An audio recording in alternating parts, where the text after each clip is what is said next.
cannot explain. But advances in technology have led to new theories, and the search is underway for evidence that may unlock the most baffling questions of our time. On Mystery Quest.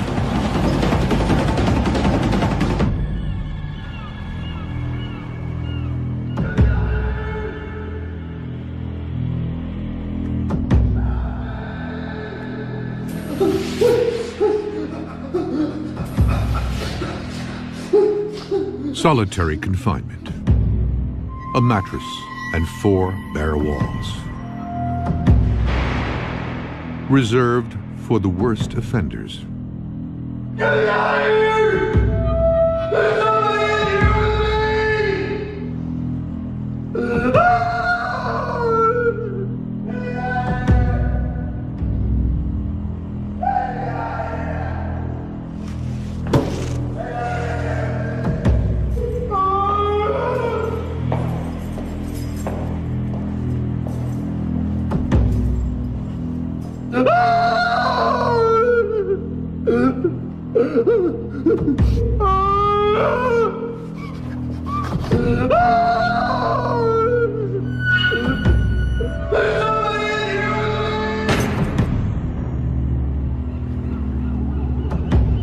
All right, 6:30. Everybody up. Everybody up. Come on. 6:30. Time to move. But one prisoner can't move. He's dead, with mysterious marks around his neck. Help here! Little help! Who or what killed this man inside America's most secure prison?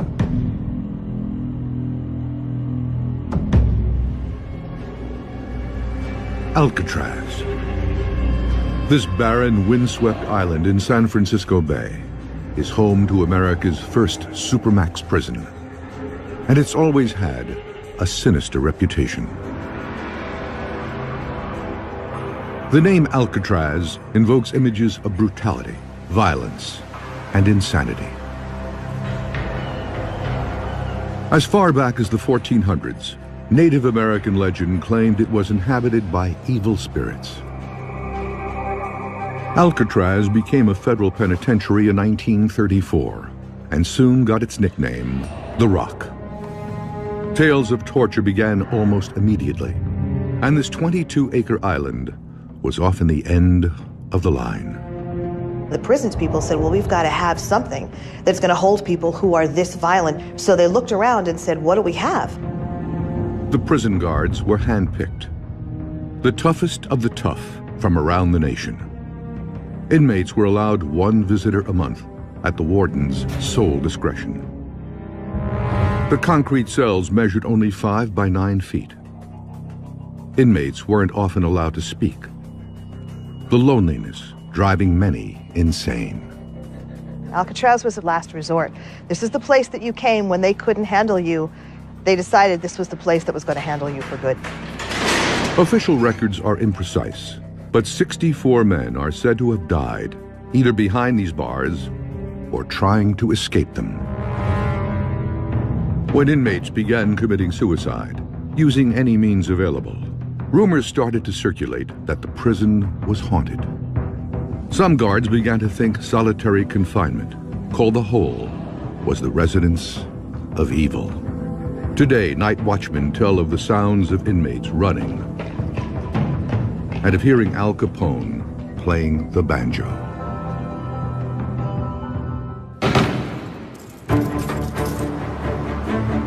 Now, Mystery Quest will travel to the island and investigate these mysterious happenings. The science team will search for evidence of paranormal activity. I'm hearing words. They're crying for mercy.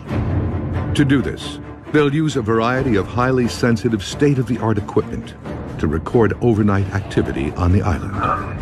This recording is basically a sound recording of speech.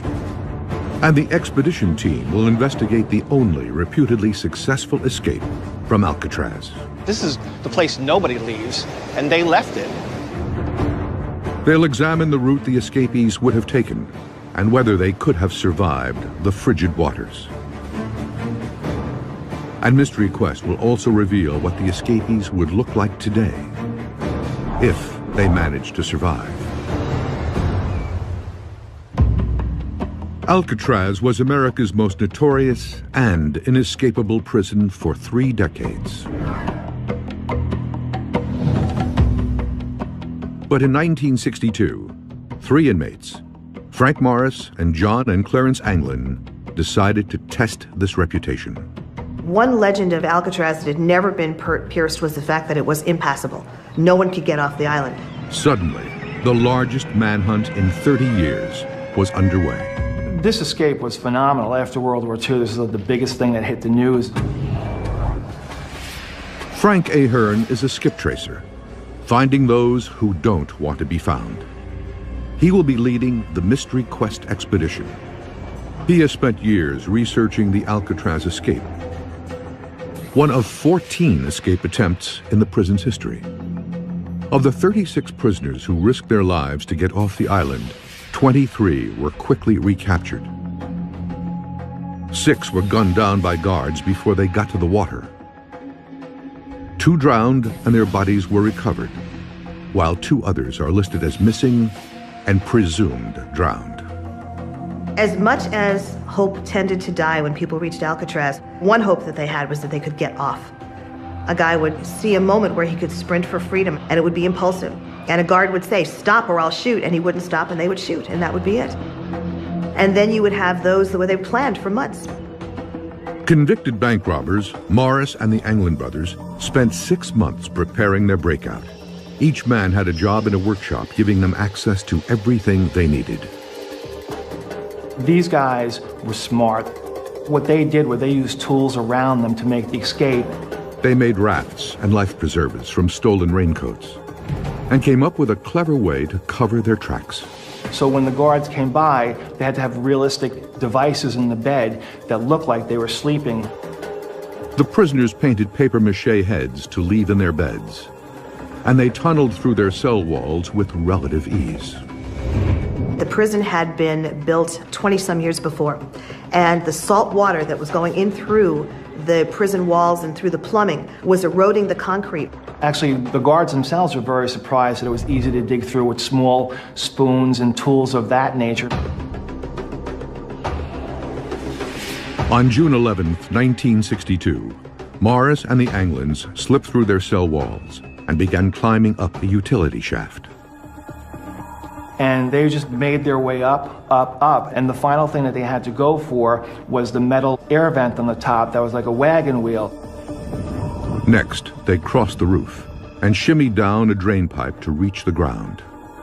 They got to the water and they put their flotation devices together from the raincoats and basically sailed away.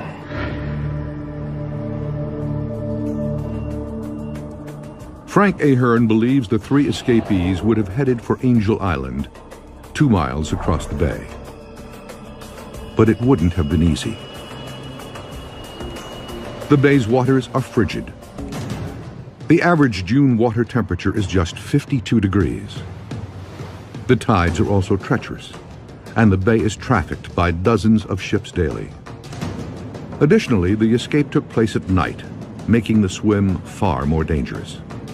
But Ahern says his research led him to believe none of these factors would have come into play. Robert Anglin, the brother, told me when they heard about the escape on the news and they were talking about the flotation devices, the family laughed because they knew that the brothers didn't need that. They were such strong swimmers. Yet even strong swimmers might not be able to overcome nature. A grown man would start experiencing the early symptoms of hypothermia probably in the first half an hour.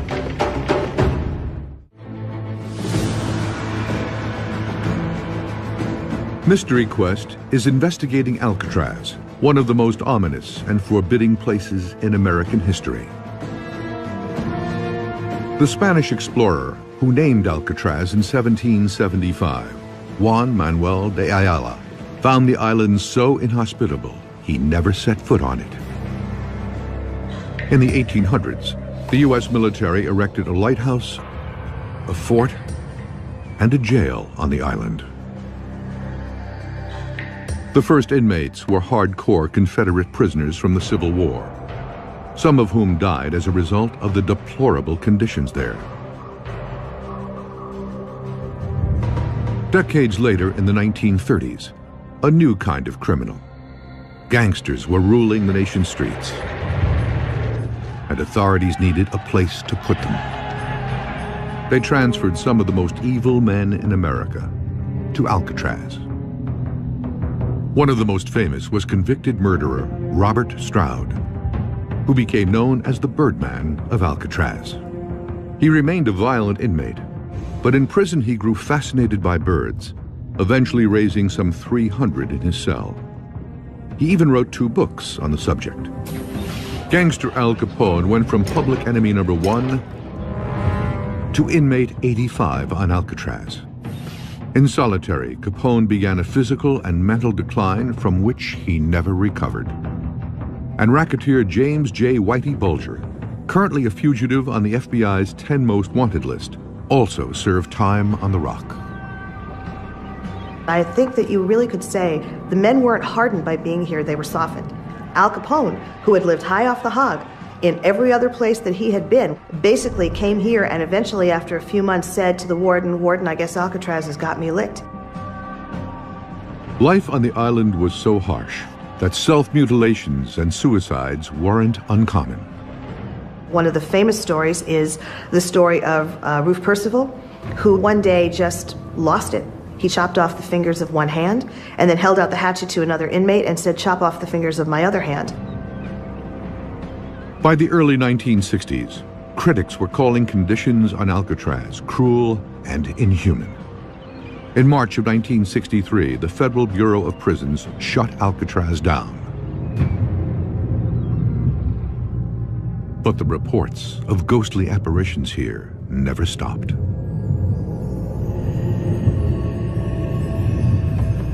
The Mystery Quest science team is traveling to Alcatraz to search for evidence of hauntings. Tom Netzband, a San Francisco ghost hunter, leads the group, which will spend the night on the island. Psychic Carla Barron has been called in to help choose where the team should focus their investigation.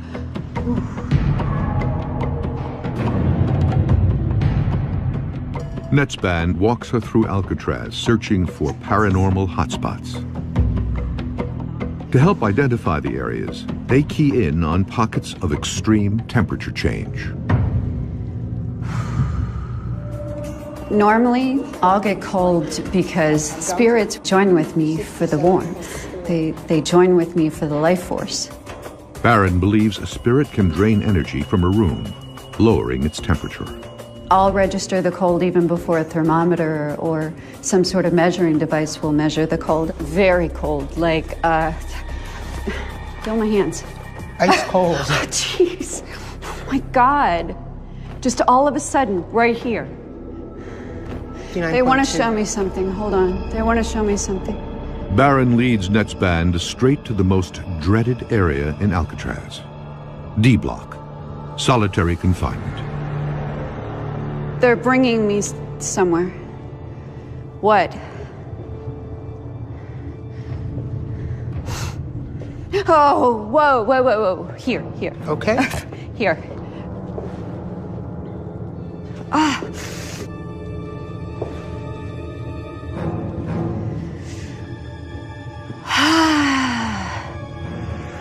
What is this? This is the hole. This is what they would call the hole. So prisoners would be locked in these pitch black cells, sometimes for weeks.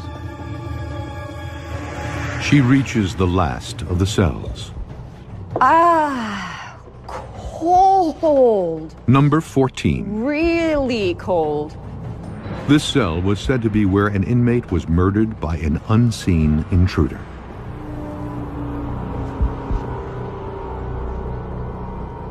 Giving up hope. I get giving up hope in here. just such a feeling of despair. There's no hope, like buried alive.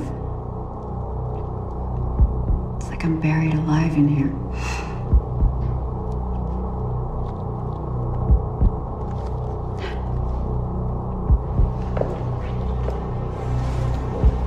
Baron is drawn from D Block to another notorious area of the prison, the hospital. What's going on here? Ah. Oof. Oh, yeah. Ah. You okay? Yeah, that was weird. I felt like somebody stabbed me in the back, almost. Wow. Like. We're gonna definitely set up some equipment in here then. Fight. Getting Riot. Fight. Fighting. Rioting. Many. Not just one. I just got a spike over here. Whoa. Too, so. Cold. Oh, God. Oh, Netzband again begins to register a drop in the room's temperature. 64.5. Blood. I'm seeing blood. 62.9. 62.4. 61.3. There's something to be known here. There's something we don't know yet. There's a secret. Baron chooses D Block and the hospital to become the focus of the investigation.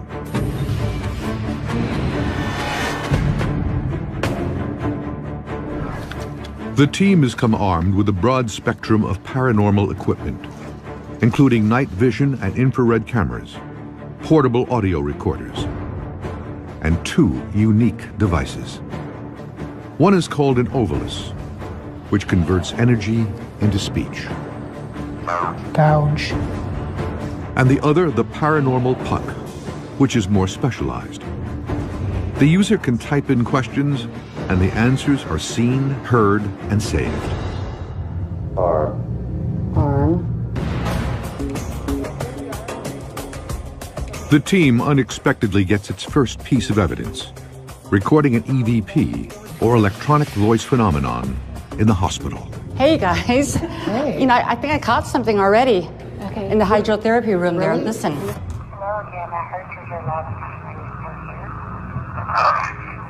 Ghost hunters say EVP recordings are spirits attempting to communicate from beyond the grave. This recording is an important piece of evidence that will be analyzed later.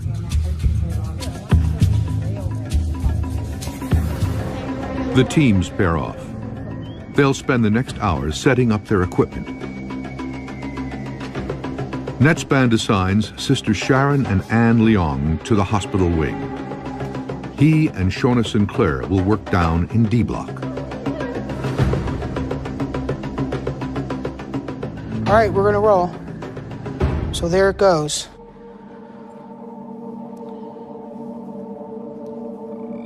You want to start in 14? Ready. Let's go in.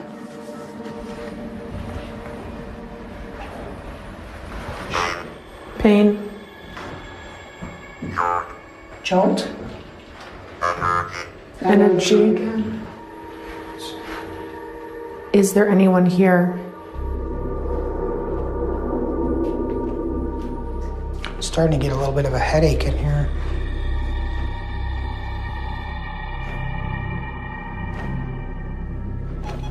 They head to another area. So this is where we want to go. Is there anything in this prison that wants to communicate with us?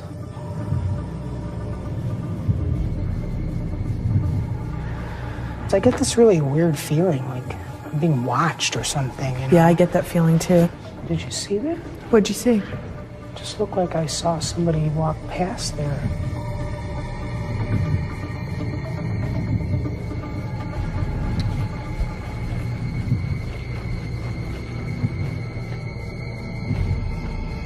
Hello?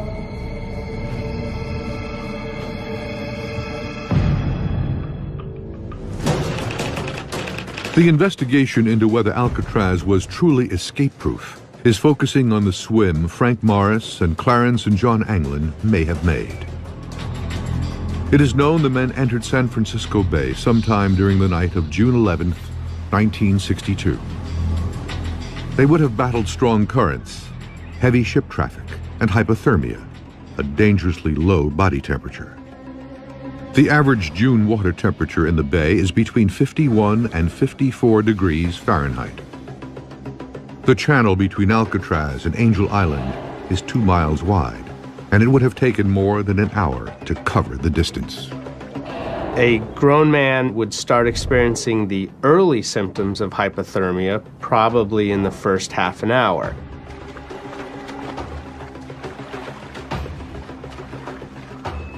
Hands become numb. Uncontrollable shivering begins. As blood vessels constrict, muscles cramp and are hard to coordinate. In advanced hypothermia, the victim becomes incoherent and major organs fail. They could survive for 1 to 2 hours before it became so advanced that they could no longer make a concentrated effort at trying to survive. Even if they reached Angel Island, they would not have been home free. Had they made it to Angel Island with advanced hypothermia, without medical care, they probably would not have been able to live more than 1 day. The subsequent investigation turned up some evidence on this beach. This is Angel Island, okay? One of the possibilities of where Anglin's and Morris could have ended up, where I believe that some of Clarence Anglin's belongings washed up. There were pictures of family members. There was a small phone book with contact information. And the FBI believed that because they located that they may have drowned. Mystery Quest is on Alcatraz, searching for answers to the island's enduring mysteries. Half the science team is in the hospital's wardroom, recording audio and trying to capture the sound of a spirit. Can you tell us your names? This was an area targeted as having the strongest psychic aura. If there's anyone out here, can you please let us know who you are?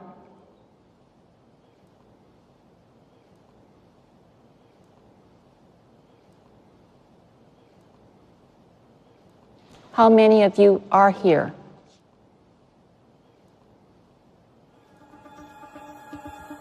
They decide to attempt contact with one of the prison's most famous inmates, Al Capone.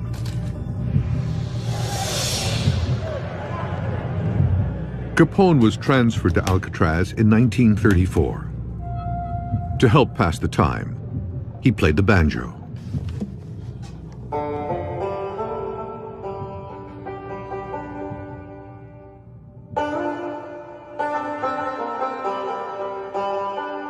It's been reported that a banjo has been heard echoing through the now deserted prison ever since.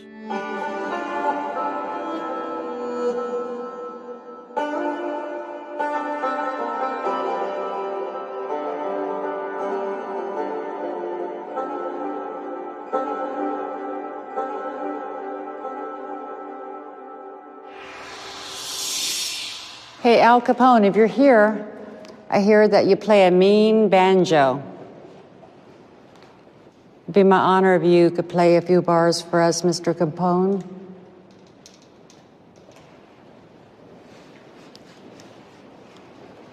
Let's hear some banjo music.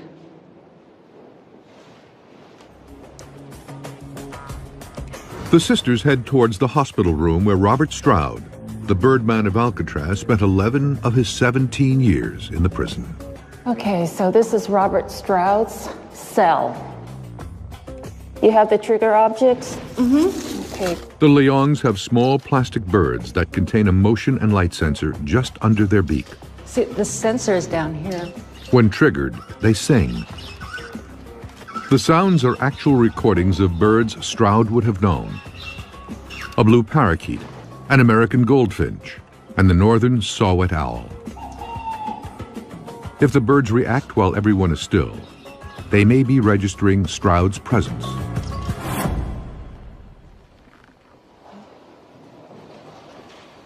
owl. That's weird. You're not even standing near the owl. No, I'm not. And you're in front. Are you standing by the owl, Robert?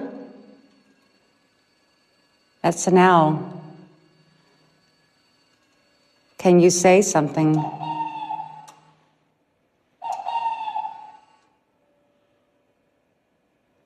Thank you. Neither sister was standing in front of the owl.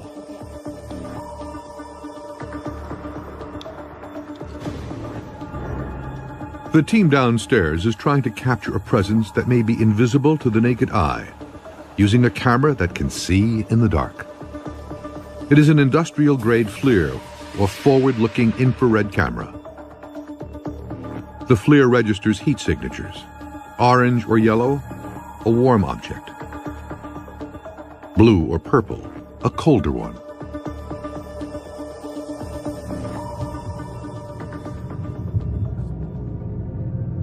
So let's go back into 14, because that seems to be where all the activity is. There we go. Is there a presence in this cell that would like to communicate with us? There is a little bit of a registry, yeah. Yeah, it's a little blue, like a little bluer sort of on that wall, but it's not much. The results are inconclusive. Next, the teams switch places. The Leong sisters head down to D Block. Netzband and Sinclair to the hospital. They will only discuss what they have found after the observation period has ended. Validation is a very, very serious point to us, and in order to do that, we can't discuss things with one another until both teams have been in the actual area, and then we'll compare, and if both of us are experiencing the same thing, we're further validating what's going on here. Netzband begins his investigation upstairs using the FLIR. All right. All right. I just heard something in here. Me too. Like a shuffling. Is anyone in this room?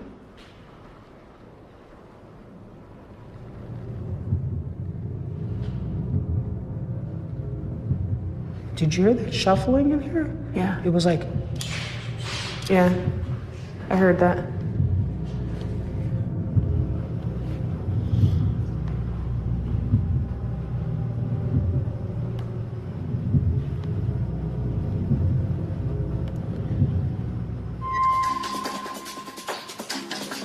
When Frank Morris and Clarence and John Anglin were discovered missing, the FBI was called in and bloodhounds put on the case. But they lost the men's scent at the water's edge.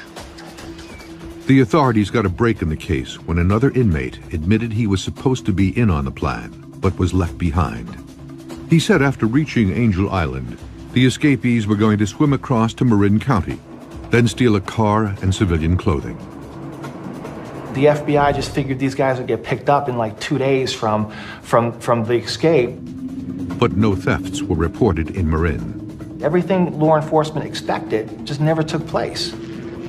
A month later, Morris and the Anglin brothers were listed as missing and presumed drowned. I think it was important for law enforcement to kind of shut this thing down quick because they wanted to make sure that the image of Alcatraz being this imposing place where nobody could escape from, that if you escaped from here, you were just drowned. But Ahern doesn't think the men drowned, and he doubts they had to swim all the way to Angel Island. He believes they had a boat waiting to pick them up. So my theory basically is that this was such a sophisticated escape that by no means when they got out, they were just going to wing it. They were definitely looking for a specific plan, and that plan most likely included having the boat. There was a report of a mysterious boat in the area on the night of the escape, but authorities were never able to track it down. The 3 convicts had disappeared without a trace. And if the men are still alive, Mystery Quest will investigate what they would look like today. Mystery Quest is investigating Alcatraz, its haunting, and the possible 1962 escape from the escape-proof prison. Frank Morris and Clarence and John Anglin had disappeared.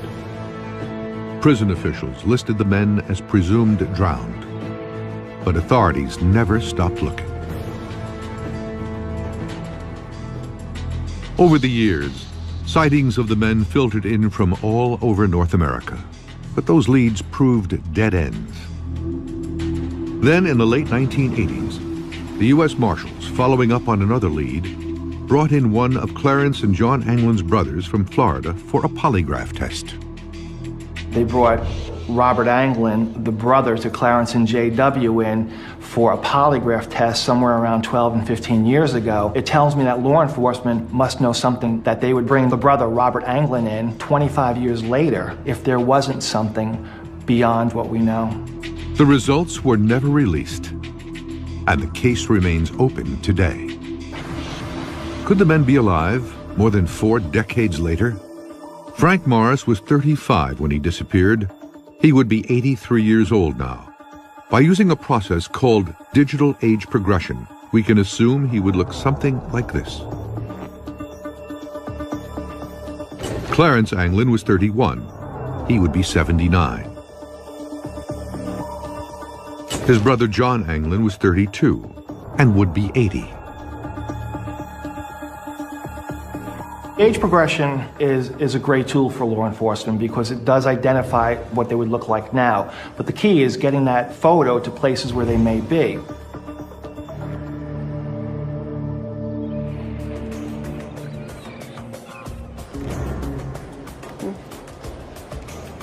The Leong sisters are headed to solitary confinement. Let's go look at cell block D. Okay. They will be using a new device, the Paranormal Puck.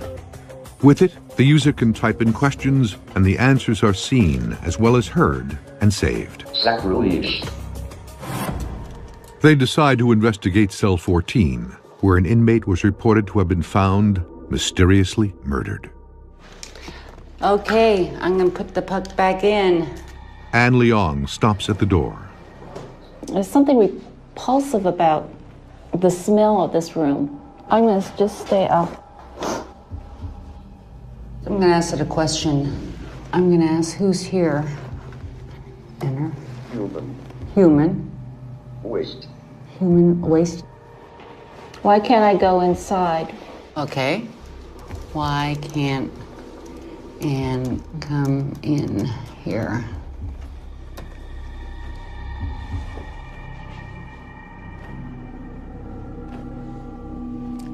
So there's no response? No, not to that question.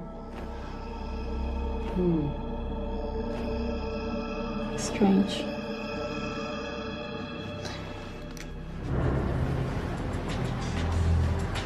Tom Netzband and Shona Sinclair are in the hospital's pharmacy.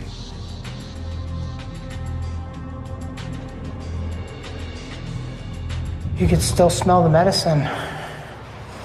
Smell it? Are you getting cold again? Yeah. Let's do some temperature readings. It's about 65 degrees in here. The temperature begins to drop. 62.4, 62.0, 61.8, 61.3, 61.1. Can you drop the temperature to say 58 degrees? 60.4, 59.8.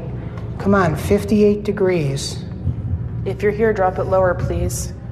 59.3, 58.8, 58.6. You're almost there. Come on. 58.5, 58.3, 58.1. Just bring it down. It's a little bit more. 57.9. Thank you. Thank you. Thank you for doing that. Thank we know you. you're here. The drop happened in just minutes.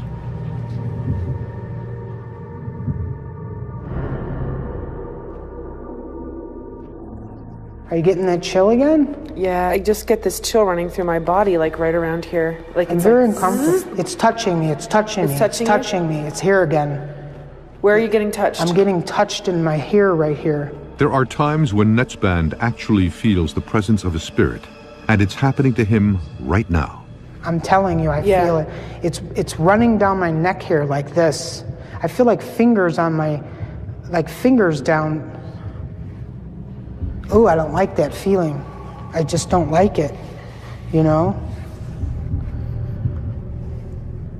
I'm freaking out. I've never ever felt that, where it's been so intense like that. Ah, there's that kidney pain again. What the hell?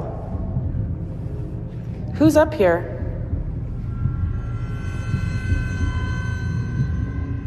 Ah, that hurts. I don't like this ward cell. I don't like it at all. This is the creepiest room to me in this whole hospital. Let's just get out of here. I'm not getting stabbed again.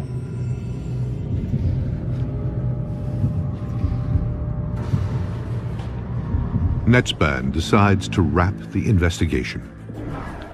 All right, I think we're gonna wrap it up and call it a night. Okay.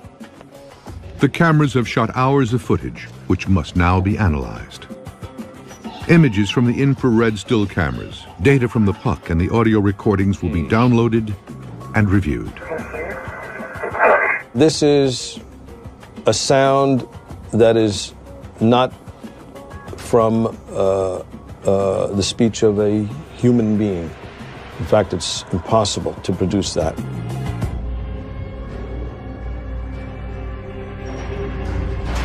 Mystery Quest is investigating the most notorious prison in U.S. history, Alcatraz.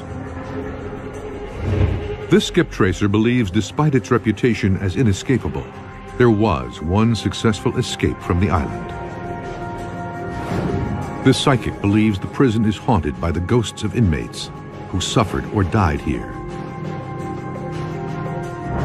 And this investigator believes he encountered several of those spirits during his team's overnight expedition in the prison. The disappearance of Frank Morris and Clarence and John Anglin remains an open case. Frank Ahern believes authorities aren't looking in the right place, based partly on a clue found in a cell back on Alcatraz. A map was located, and Mexico and Canada pages were ripped out. And back then, the borders weren't as tight. And they had timed their escape with precision. They chose to go over the wall after the very last head count because they knew that there would not be another head count till 7 o'clock the following morning, so they had about 10 hours before any of the guards looked for them. Which gave them plenty of time to make a run for the border. Sometime later, the Anglin's mother was said to have received a postcard from one of her sons from Brazil. Ahern believes the three fugitives headed there because at the time, the U.S. had no extradition treaty with Brazil. And the marshals went down there, and this is going back about probably 12, 15 years ago, and a bartender in Brazil identified one of the brothers as living in the area, and the marshals set up shop there for quite some time. However, they just never located the brothers. Ahern is sure they never will. I definitely believe that they got away. I think that they beat it. This is the place nobody leaves, and Anglin's and Morris left it.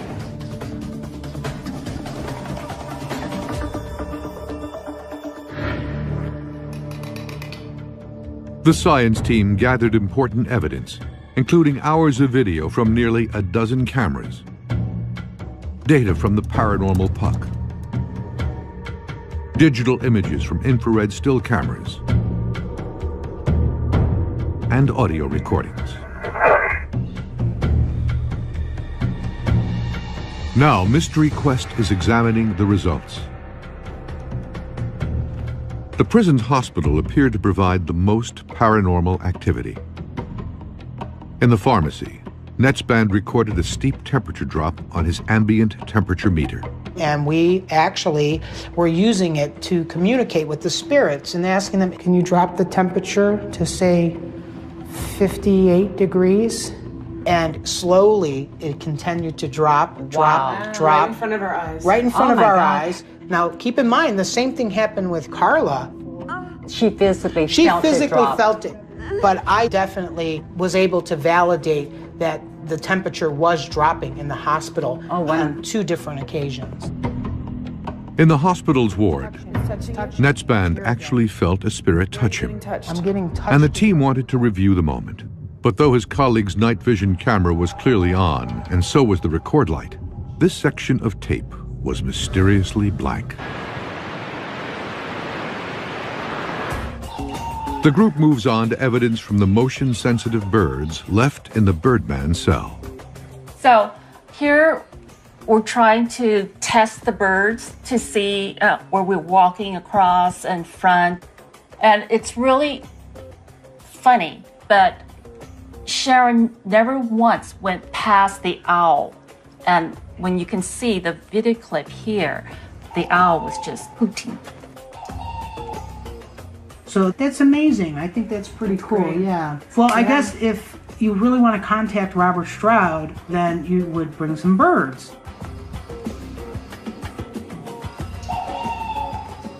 The team also recorded various EVPs, or electronic voice phenomena. I went into the hydrotherapy room, and remember, I played it for you. What do you think it said? Bless you. One more time. I love you. I love you. Yeah, that's what I hear too. This recording, along with several others, was sent to Paul Ginsberg, a forensic audio analyst. Now, this is called a time domain waveform, where we see the actual wave itself, the sound. It's a pictorial representation. Ginsberg works with the CIA and FBI, examining audio evidence and providing expert testimony. And from left to right, we have time. And when there's something loud, it will have these larger excursions than when it's low. After we have normal speech, there is a burst of energy. And this is a sound that is not from the speech of a human being. In fact, it's impossible to produce that. There do seem to be words spoken, and not by a human. The team has another EVP that was captured in the wardroom. They asked, "How many of you are here?"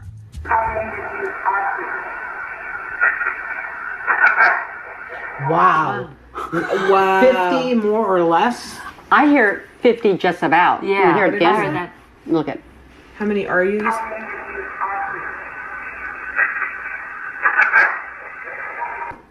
$50, give or take. More or less. I mean, you can clearly hear 50.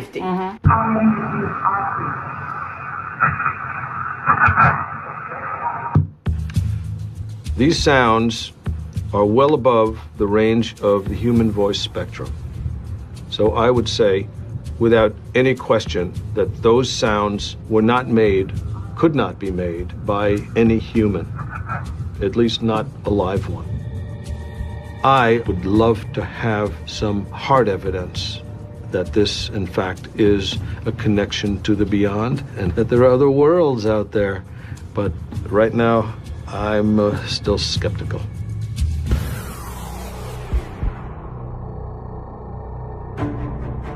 The Mystery Quest investigation has turned up some important data. The expedition team has determined that it is possible for a strong swimmer to make it to Angel Island in about 1 hour. This means escapees Frank Morris and Clarence and John Anglin could have survived the hypothermia-inducing cold water of San Francisco Bay. The Mystery Quest science team gathered data that seemed to indicate there is some sort of non-human entity on the island.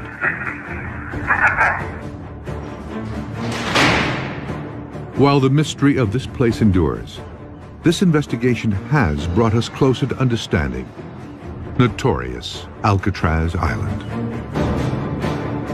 People came here and hope died, and it makes total sense to me that an island like this would hold a reserve of energy that's ugly and evil and frightening.